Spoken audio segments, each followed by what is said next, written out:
கஷ்டப்பட்டு பாரம் சுமக்கிறவங்களே, நீங்க எல்லாரும் என்னிடத்தில் வாருங்கள், நான் உங்களுக்கு இளைப்பாறுதல் தருவேன். ரெஸ்ட் அப்படின்னா நல்லா தலகாணி பெட்ட போட்டு படுத்து தூங்குறது ரெஸ்ட் இல்லைங்க. அது ரெஸ்ட் கிடையாது. ஒர்க் மோட்ல இருந்தா கூட, மல்டி டாஸ்கிங்கா இருந்தா கூட, ஆனா ரெஸ்ட்ல இருந்து ஒர்க் பண்றது.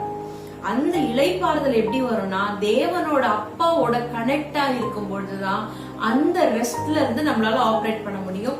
இந்த மாதிரி யாரெல்லாம் ஸ்ட்ரெஸ்ல, பிரஷர்ல, ரொம்ப ஓவர் ஒர்க்ல, இல்லனாக்கா நாட் பீயிங் ரெகக்னைஸ்ட்ல, என்னை யாரும் வந்து பொருட்படுத்தவே இல்லை, எல்லாரும் வேலை நடக்கணும்ன்றதுக்காக காக்கா பிடிச்சுக்கிட்டு சில அட்ஜஸ்ட் பண்ணிக்கிட்டு இருக்கிறாங்க, தப்புங்களை கேட்காம இருக்கிறாங்க, என்னால அப்படி இருக்க முடியல, நானும் தப்புன்னு கேட்டுடுறேன், அதனால எனக்கு கெட்ட பேர் கிடைக்குது, இப்படின்னு சொல்ற ஸ்ட்ரெயிட் ஃபார்வர்ட் பீப்புள் எல்லாம் இருக்கிறாங்க.